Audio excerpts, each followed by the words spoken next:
자, 이제 세 번째 보죠. 어제 했어야 되는데 피곤해서 자고 월요일 날 아침 일찍 나와서 세 번째 강의를 녹화하고 있어요. 그래서 목소리도 어제하고는 또 좀 달라지고 그런 느낌이 이제 들어요. 자, 이제 그 미국 낭만주의의 이제 특징인데 로맨틱 내셔널리즘, 어떤 낭만적이면서 그 미국만의 독특한 어떤 특징이 있는 거, 이것이 미국의 낭만주의죠. 자, 미국에서 낭만주의 특징이 로맨틱 내셔널리즘이라고 해서 민족주의와 결합을 하죠. 낭만적인 것이 미국적인 것과 결합을 한다. 왜냐하면 미국은 오랫동안 영국의 식민지로 있었기 때문에 영국으로부터 독립을 해야 되거든요. 그러니까 영국에서 미국으로 이제 와서 이렇게 사는데 여왕에게 국가에 자꾸 세금을 많이 내야 되고 거기에부터 예속돼 있고 하게 되니까 모국에서 도와주는 것도 없고 계속 강요만 하니까 짜증이 나는 거죠. 또 그거 이외에도 이제 미국의 땅이 새로 이렇게 나눠져 있으니까 영국과는 다르니까 이제는 우리끼리라는 생각도 하게 되는 거죠. 그래서 민족주의와 관련이 있고요. 특히 루소의 사상으로부터 많은 영향을 받았어요. 나는 루소를 굉장히 좋아했었는데 한때 이 루소는 이 뭔가가 안 되고 힘들고 그러면 세상을 원망도 하지만 이 세상과 불화하면서 잘 사귀지 못하면서 결국은 자기 자신과도 불화하는 존재. 결혼을 해서 애를 5씩이나 낳았지만 나보다는 타가소에 더 잘 키워줄 거라고 생각해서 아이를 다 보내기도 하고 에민이라는 이런 고백론도 쓰고 이랬죠. 루소를 한번 들여다보면 재미있습니다. 또 어떤 귀족의 부인하고도 사귀기도 했고 굉장히 병약하고 그랬죠. 루소가 태어났는데 엄마가 일찍 죽어서 루소의 아버지가 루소를 키웠는데 루소에게 계속 얘기해주고 어렸을 때부터 그랬다라는 일화가 있죠. 어쨌든 프랑스 대혁명으로부터도 미국은 영향을 받았고 프랑스의 루소나 독일의 작가 중에 헤르더라고 있는데 요한 고트프리츠 폰 헤르더예요. 원래 이름은. 자, 이 사람인데 이런 루소와 헤르더 이런 사람들이 로맨틱 내셔널리즘을 주장한 사람들이에요. 즉 낭만주의 같은 것들이 어떤 지역과 독특한 결합을 하게 된다. 특히 헤르더라는 사람은 지리, 우리도 지리하면 동해 태백산도 있고 지리산도 있고 속리산도 있고 어느 지역이 있잖아요. 경상도, 전라도, 이북 같은데 이 지리라는 것은 민족 국민의 자연적인 어떤 경계를 형성할 뿐만 아니라 그 사람들의 풍습이나 사회를 형성한다고 주장합니다. 함경도 사람은 어떻고 전라도 사람들은 어떻고 경상도 사람들은 어떻고 어느 큰 산맥이 있으면 그 산맥 이쪽에 사는 사람과 저쪽에 사는 사람들의 성향이 다를 수도 있죠. 또 날씨가 다르면 다를 수도 있고. 자, 이렇게 지리가 단순히 토양적인 그런 게 아니라 민족성을 땅만 그런 게 아니라 그 사람들의 성향도 만들어준다는 거죠. 유럽에서는 그 폴란드 같은 식민지 나라가 낭만주의가 민족주의적인 색채를 띄었어요. 그래서 이번에 한번 폴란드를 재작년에 가보니까 이런 거를 느낄 수 있을 뿐만이 아니라 어떻게 보면 동유럽의 한가운데 폴란드가 있었어요. 지금 코로나 때문에 여행을 안 가지만 한국 사람들이 폴란드에 굉장히 많이 가고요. 물가도 싸고 여기서 차를 렌트해서 유럽의 많은 나라를 다녀올 수도 있고 그래서 한국 사람들이 물가도 싸서 그런지 많이 있는 곳이 폴란드였던 걸 본 적이 있어요. 또 폴란드는 러시아라든가 이런 프랑스라 독일로부터 맨날 침공을 받으니까 성격이 이리 쏠리고 저리 쏠리고 하는 면도 있지만 그 독특한 폴란드의 그 넓은 땅, 밭 이런 것들이 민족적인 색채를 드러내기도 했죠.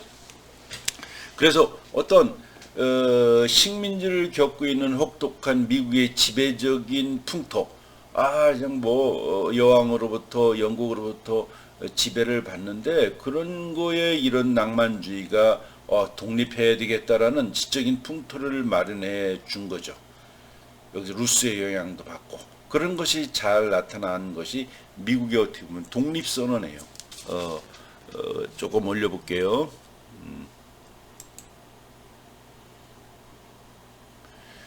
미국의 이제 물론 이제 미국의 독립을 하게 되기에는 뭐 어려움이 많죠. 13개 주가 어떻게 해갖고 이제 남북 전쟁이 일어났고 이런 것들이 여러분들이 한번 미국 문학사, 미국의 역사를 공부해 볼 필요가 있어요.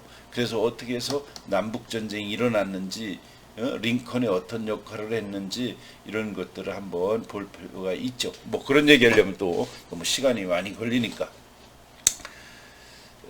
그래서 1787년에 나온 미국 헌법을 보면 그런 낭만주의적이면서도 굉장히 철학적인 면도 이 독립선언서에 있어요. 그 독립선언서에 나오는 사람들은 영국의 스코틀랜드의 철학자들의 영향도 많이 받았죠. 그래서 이때의 사람들은 대학밖에 안 나왔지만 굉장히 많은 지적인 배경을 갖고 있는 사람들이었어요.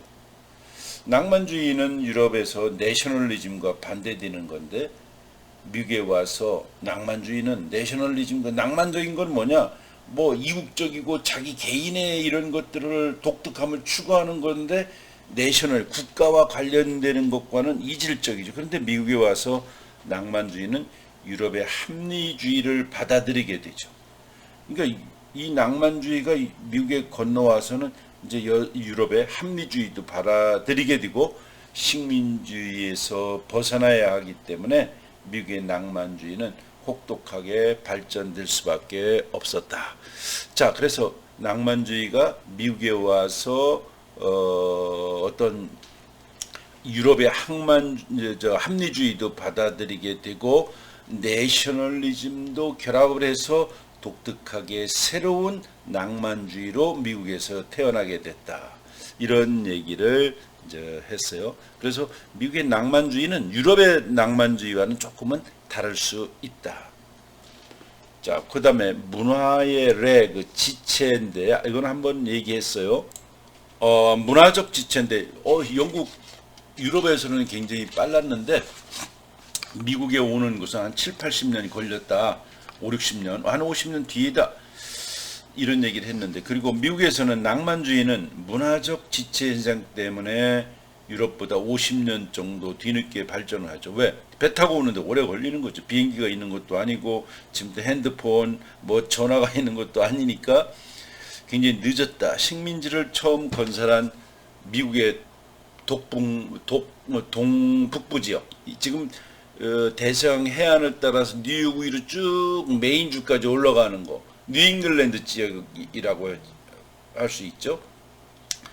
이쪽에 처음으로 도착했으니까 새로운 영국이다. 그래서 뉴잉글랜드 지역을 중심으로 문화가 발전했죠. 그러나 정치적으로 독립을 했다고 해도 문화적으로는 영국에 이렇게 예속되어 있는 거예요. 몸만 나와 있지 살림 났지 큰 집으로부터 뭐 다 책도 갔다 오고 제사도 비슷하게 지내고 이런 거나 마찬가지죠. 우리도 그랬어요. 이제 우리끼리 살다가 일본 놈들이 36년 지배를 하고 나서 일본으로부터 벗어났지만 해방이 됐지만 우리가 쓰는 언어라든가 또 우리가 사용하는 어떤 풍습이라든가 이런 것들은 일본의 영향을 받게 되죠. 문화적으로 완전한 해방이 온 것은 이제 뒷날이다. 또 일본어를 많이 쓰잖아요. 닭도리탕이라고 하고 또 뭐 접시도 사라라고 이 앉는 이것도 자부동이라고 그러죠. 방석을 자부동이라고 하고 뭐 건축에서 쓰는 용어들은 굉장히 일본어가 많죠. 결국 미국도 결국 영국으로부터 식민지를 벗어났지만 문화적으로는 아직도 영국 문화의 치맛자락을 붙들고 있는 거예요. 그래서 미국 작가들은 거예요. 우리가 뭐 미국적인 거 뭐를 쓰냐? 영국 거 갖다 우리가 읽으면 되는 것이고 영국의 문화가 앞서갔는데 뭐 우리 미국적인 거 찾고 앉았느냐 이렇게 주장하는 사람도 있었고, 아니다, 우리는 이제 새로운 땅에 와서 우리끼리 젖과 꿀이 흐르는 가나안 땅에 우리 것만을 찾아야 된다 이렇게 주장하는 사람도 있고, 이 두 가지가 이제 갈등을 벌이기도 했었죠. 자, 이제 올려 보면 이제 여기 뭐 지금 이런 얘기가 여기 써 있었죠. 그래서 미국다운 작가가 나타나지 않았다. 뉴 잉글랜드의 문예 부흥인데, 자, 그러는 사이 이제 시간이 흘러서 지금 미국의 뉴욕으로부터 저쪽 세일럼 위쪽으로 쭉 가면서 여기에 이제 이게 바로 우리들만의 독특한 미국 문학이야. 이렇게 할 수 있는 낭만주의 문학이 미국에서도 발전한다. 그때만 해도, 초창기만 해도 사람들이 동부에만 주로 사는 거잖아요. 이제 땅이 개발되고 뭐 금광이 개발돼서 막 샌프란시스코로 전 미국의 남부로 이제 미시피강을 건너서 서부로 프론티어 라인이라고 그러죠. 왼쪽으로 자꾸만 이렇게 발전하는 거. 자, 그래서 미국이 이제 땅도 사들이고 프랑스와의 전쟁도 하고 또 뭐 뺏기도 하고 멕시코로부터 땅도 받아들이기도 하고 이러면서 지금의 오늘의 50 몇 개 주에 한 번에 탁 얻은 게 아니죠. 그러니까 중간중간에 땅도 사고 뺏기도 하고 뭐 이러면서 지금의 미국의 모습이 돼 있는데, 뉴 잉글랜드는 미국의 북동부 쪽이죠. 보스턴 중심. 자, 이래서 이제 낭만주의 문학이 우리 미국만의 독특한 이런 것과 내셔널리즘과도 결합을 해서 미국의 독특한 이제 문화가 만들어졌다. 그게 19세기 중엽의 일이다. 보스턴을 중심으로 해서, 그래서 역사가들은 이제 보스턴을 중심으로 해서 보스턴 브라민이라는 게 있잖아요, 그죠? 보스턴 브라민, 보스턴의 귀족 같은 사람들, 예를 들면 선조가 배 타고 와서 여기서 몇 대째 이제 살기 시작했으니까 그 귀족 같은 사람들, 어떤 보스턴의 이제 귀족 양반 중심의 모임, 이게 그 구성원을 보스턴 브라민이라고 했는데, 채연이는 뭐 이게 들어봤을 것 같은데 그런 거죠. 자, 그래서 역사가들은 뉴 잉글랜드 르네상스라고 불러요. 왜? 미국에 와서, 뉴 잉글랜드 지역에 와서 새로운 영국 같은 것도, 영국의 그 문학이 새롭게 미국적인 것과 토속적인 것과 결합을 해서 새로운 문화가 만들어졌는데, 이것을 뉴 잉글랜드 르네상스라고 부른다. 근데 르네상스라는 말은 어폐가 있잖아요. 르네상스는 뭐예요? 리 하면 다시, 벌스, 쌍스는 태어나다니까 다시 태어나는 거예요. 그 부흥이니까요. 그 전책 한번 뭔가 확 꼽힌 적이 있어야 다시 피어나는 거 아닌가요? 미국 문학은 식민지 지배를 받았기 때문에 뭐 그냥 영국 거 갖고 와서 이렇게 쭉 있었기 때문에 뭐 새롭게 펴본 적도 없어요. 한번 태어난 적도. 르네상스의 의미는 부흥이라기보다는 여기서는 황금기다, 이렇게 의미로 쓰인 거라고 볼 수 있겠죠. 1850년 그 무렵에 한꺼번에 많은 작가들이 나타나서 미국 문학을, 명실공히 영국 문학과 다른 민족 문학 전통을 세웠어요. 그걸 뉴 잉글랜드 문예 부흥이라고 하죠. 이따 보면 굉장히 많아요. 그리고 아메리칸 르네상스라는 책이, 하버드 대학 교수인데 내 이름을 좀 기억 못하겠어요. 아메리칸 르네상스라는 책을 하버드 대학 교수가 냈는데, 그 부제목으로 에머슨과 휘트먼 시대의 예술과 표현이라는 부제가 붙어 있어요. 에머슨과 휘트먼 시대의 예술과 표현, 이런 책이 있는데 아메리칸 르네상스다. 이 책이 나온 다음부터는 19세기 중엽에 활짝 핀 문학을 미국의 문예 부흥이다. 그래서 이 책이 나오고부터는 사람들이 19세기 중엽에 미국의 어떤 토속적인 것, 미국의 독특한 문학 특성이 확 꼽혔는데 이것을 미국의 문예부흥이라고 하기도 해요. 또는 뉴잉글랜드의 문예부흥이다 이렇게 부르죠. 이때 활동한 작가들은 에머슨이에요. 이 트랜센덴탈리즘, 초월주의를 만들어낸 사람이죠. 이건 또 그레이트 소울이라든가 이게 뭐냐면 이 세상 모든 거에는 영혼이 있다고 믿는 거예요. 선앙당 같은 거, 큰 바위 얼굴이 뭐 갓바위에 가서 코 만지면 아들 낳는다는 거, 이런 초월주의를 저 너머에 뭔가 있다. 어떻게 보면 기독교를 믿는 사람인데도 불구하고 범신론적이죠. 범신론의 모든 범이니까 모든 것에 신이 있다. 이걸 믿는 게 에머슨이고 내추럴리스트, 자연주의죠. 이 사람은 시도 쓰고 그랬는데 주로 나중에는 에머슨이 이제 쓴 것은 에세이였는데 어떻게 보면 미국의 가장 대표적인 사상가라고 볼 수 있어요. 한 시대를 앞서간 사람이죠. 그 다음에 이제 피트먼이 리브스 오브 그라스, 풀립이라는 시를 쓴 국민 시인이죠.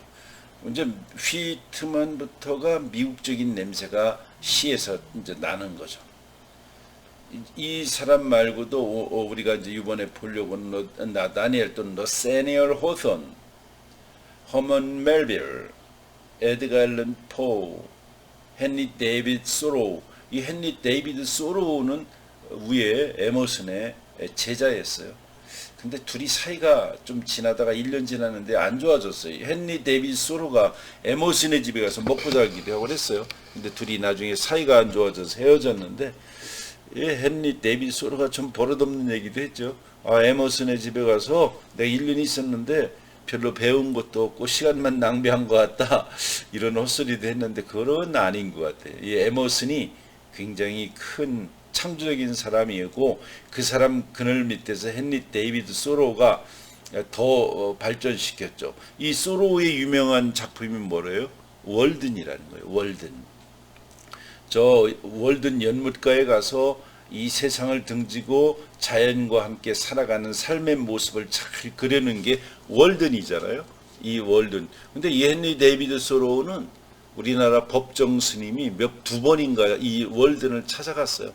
그러니까 이 세상의 모든 소유를 버리고 오두막 짓고 숲속에서 자연이 어떻게 변화하면서 일기가 날씨가 어떻게 바뀌는지 모습을 바라보면서 자연과 함께 사는 삶, 소유의식을 다 버리자.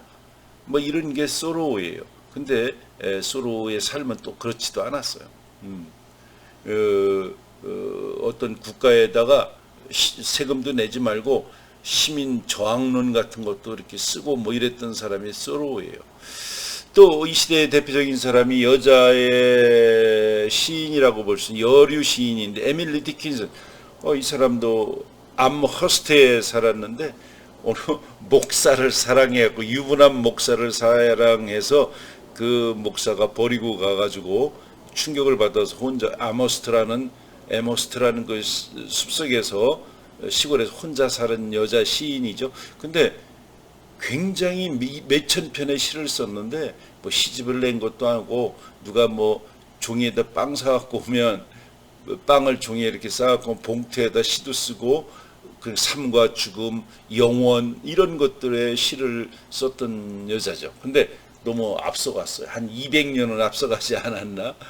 이런 사람들이 그 시대에 이제 많이 나타났다라고 볼 수 있어요. 그래서 조금 올려보면 이런 얘기들이 여기에 지금 다 있죠.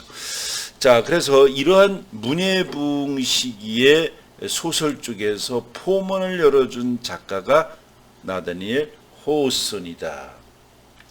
그 멜빌도요, 호우슨을 찾아가서 원래 처음에는 백경이라는 모비딕이라는 거를 대충 쓰려고 썼어요. 그런데 나다니엘 호우슨의 작품을 읽어보고 이건 아니네. 새정신이 버뜩 나서 새롭게 철학적이고 의미 있게 고쳐 썼다고 하죠. 그게 허먼 멜빌의 백경이죠. 자, 이제 그러면 호우든의 생애와 작품 이력을 한번 볼 필요가 있다. 원래 계획은 이거 안 하고 여러분들이 1, 2교시 듣고 3교시는 호우슨의 생애와 작가의 작품 이력 같은 거를 공부해서 이 클래스에 올려라 이렇게 하려고 원래 계획은 그랬어요. 근데 준비하다 보니까 여기까지는 그래도 첫 주는 내가 이렇게 하는 게 더 좋을 것 같아서 내가 한번 더 정리를 해보겠습니다. 이 여러 명의 작가들 중에서도 가장 주목받는 사람이 호손이죠. 한번 호손의 이렇게 살아온 연대기를 쭉 세월이 지난 것을 어떻게 지내왔는지 읽으면서 낭만주의를 한번 살펴보겠어요. 뭐 호든이 한 62살쯤에 죽었죠. 그 이제 자기 친구가 피어슨이 대통령에 당선되고 이렇게 뭐 쭉 살다가 결국은 여행을 하다가 자다가 밤에 죽었는데, 자 태어나서 그 죽는 날까지를 한번 살펴보면 1804년 7월 4일에 태어났어요. 굉장히 상징적이기도 하죠. 독립기념일에 태어났어요. 미국의 독립기념일은 대단해요. 내가 세인트루이스의 독립기념일에 우리 한 15년 전쯤 우리 학생들을 데리고 갔는데 비행기 에어쇼도 하고 그 뜨거운 날에 아주 뭐 대단해요. 자, 그렇게 미국이 막 북적북적하는 독립기념일에 태어났고, 원래 이름엔 HAW자가 없어요. 호손 할 때 W자가 없었었는데 지금은 끼워넣었죠. 호손이 끼워넣었어요. 허먼 멜빌도 그렇죠. 이자인가 그걸 하나 더 끼워넣고, 또 미국의 포크너가 있어요. 20세기의 소설가. 그 포크너도 U자를 더 끼워넣었어요. 이렇게 작가들이 자기의 이름에 조상들로 조상의 성에 글자를 하나 적어 넣어서 나는 예전과는 이제 새롭게 출발한다 이렇게 의미도 있고, 나는 지금 이제 다시 태어나서 내 스스로의 어떤 정체성을 이제 부여하겠다 이런 의미도 될 수 있겠죠. 자, 그래서 이 호수는 자기 선조가 세일럼의 마녀들 재판에 자기 할아버지들이 참여해갖고 아무나 싹 죽이는데 재판을 하고 판결을 내렸던 조상이 너무 창피한 거죠. 그래서 W를 넣고 앞에 조상과는 선긋기를 하는 거라고 볼 수 있어요. 세일럼이라는 매사추세츠 항구 도시에서 이 사람은 태어났어요. 뭐 유명해죠. 세일럼의 마녀들 뭐 이런 희곡도 있잖아요. 아버지는 선원이었고 나중에 배에서 이제 죽었는데, 어머니는 매닝 집안에서 태어나서 뭐 유명한 집안이에요. 처음에는 미 해군 소속의 아버지가 대우였지만 나중에는 일반 상선 배에서 보통 그냥 상업 배선에서 상선이 된 호손의 아버지죠. 이제 처음에는 뭐 군인이었지만 나중에는 일반적인 배를 탔다. 1808년 4살 때 동생 마리아 루이스가 태어나고 아버지가 항해 도중에 황열병으로 죽었다고 그래요. 일찍 어렸을 때 죽으니까 어머니는 갑자기 남편이 죽으니까, 이 어머니가 몸도 약했는데 남편이 죽으니까 더 혼미스러워서 남들과 잘 만나지도 않고 은둔 생활을 하죠. 그래서 자식이 힘들으니까 호우든을 오빠에게 맡기죠. 그래서 외갓집에서 혼자 자라나게 되고 친구도 없고 그렇습니다. 그러다가 1820년 16살에 처음으로 학교 잡지 스펙테이터에 글을 쓰기 시작했어요. 그래 학교도 뭐 한 달밖에 안 갔다나 뭐 그런 정도가 되죠. 조금 올려서 보면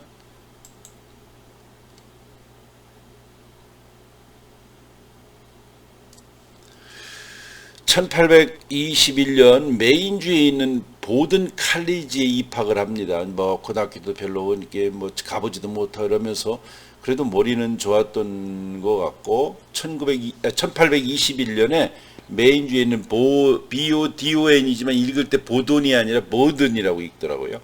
보든 칼리지에 입학을 하고, 우리나라에도 여기 나온 사람이 있죠. 옛날에 왜 경제학 원론을 쓴 조순 교수, 총리도 지냈죠. 이 사람이 여기 나왔어요. 사립학교예요. 마침 이때에 나중에 미국 대통령이 되는 프랭클린 피어스도 이 대학 나왔고, 헨리 롱펠로우라는 유명한 시인이 있죠. 롱펠로우. 지금 뭐 롱펠로우의 시를 공부하고 라는 사람이 없죠. 근데 롱펠로우의 시를 읽어보면 희망과 꿈을 주는 시가 대부분이에요. 그죠? 좋게 뭐 인생에 좋은 것을 예찬하는 시인이라고 볼 수 있겠어. 이 사람들이 다 보든 대학 나왔다. 유명한 거다. 이 당시에 대학이 별로 없어요. 하버드, 예일, 프린스턴, 보든 뭐 이런 거 몇 개밖에 없었다. 근데 여기를 나왔다는 것은 굉장한 행운이다. 25년에 21살에 보든 칼리지를 졸업해요. 그렇지만 엄마처럼 은둔 생활을 하게 되겠죠. 어렸을 때 운동하다 다리를 잘 다쳐서 또 다리도 좀 쩔뚝거리고 그랬어. 그래서 혼자 책이나 읽고 산책하고 외부에 담 쌓고 사는 거죠. 그 뭐 하겠어요? 그러면 구석에 집에 책이나 읽는 거예요. 12년이나 남들과 책도 안 만나고 혼자 외롭게 글을 쓰며 보내는 거죠. 이 당시 이렇게 은둔 생활을 하면서 대학을 다닌다는 것은 특수한 사람만 가능한 거예요. 근데 이렇게 미국에 이제 몇 개 대학이 생겼는데, 뭐 우리 미국 문학사 할 때도 내 대학 때 학부 때 여러 번 얘기하는데, 왜 대학을 생겼느냐? 하버드 대학 같은 거 목사를 양성하려고 대학을 만든 거예요. 첫 번째는 이게 목사를 양성하려고 대학을 만들었는데, 이제 살다 보니까 누가 아픈 사람도 많아. 그러니까 의대를 만들고, 법이 문제가 뭐 이제 싸우고 재판을 하고 이래야 되니까 법대도 또 만들고 그런 거죠. 19세기 초에 대학을 다닌다는 건 엄청난 혜택이 있는 거예요. 졸업하고 나면 뭐가 돼요? 목사가 된다는 것은 완전 성공하는 거예요. 의사가 된다는 거, 변호사가 된다는 거, 대단한 영광인 거죠. 이 대학을 나오면 이 셋 중에 하나가, 동부 아이비리그를 졸업하면 이 중에 뭔가가 된다는 것이니까 대단한 혜택이 주어지는 것이다.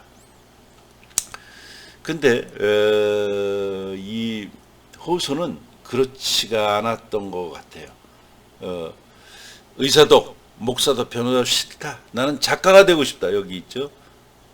이거 나는 이 사람을 읽다가 멋있다고 생각했어요. 의사, 목사, 변호사 다 싫다. 난 작가가 되고 싶다. 이 사람이 왜 이런 말을 하게 됐는지 한번 보세요. 그런데 호소는 대학을 졸업할 무렵 이 세 가지 중에 어느 것도 할 자격이 없고, 난 이런 자격도 하기도 싫다. 그래서 졸업을 앞두고 엄마한테 편지를 쓰죠. 제가 남의 죄를 가지고 밥을 먹고 사는 목사. 남이 너 죄 짓지 마라. 너 죄 지으면 이렇게 천벌을 받는 거야. 지옥에 가는 거야. 이렇게 해서 남의 죄를 가지고 밥을 먹고 사는 목사도, 남의 질병을 고쳐주고, 너 맹장염 얼마 돈 받는 거 아니겠어요? 남의 질병을 가지고 밥을 먹고 사는 의사도, 남의 시비 쌈질하면 거기에 이제 재판도 하고 옹호도 해주고 하는 남의 시비를 가지고 밥 먹고 사는 법률가. 변호사는 근본적으로 뭐예요? 법률 장사꾼 아니에요? 법을 내가 조금 아니까 너 싸움하는데 내가 너 편 들어주면 나한테 얼마 줄래? 변호사가 그런 거죠. 그러니까 남의 시비를 가지고 밥을 먹고 사는 법률가도 되고 싶지 않다. 그러니 내가 작가가 되는 것 말고 무슨 일을 할 수 있겠습니까? 이런 얘기를 하죠. 이런 내용의 편지를 어머니에게 이제 보내고, 별로 책도 안 읽고 그냥 처박혀서 있습니다. 그래서 이 사람은 외로워도 작가의 길을 가겠다.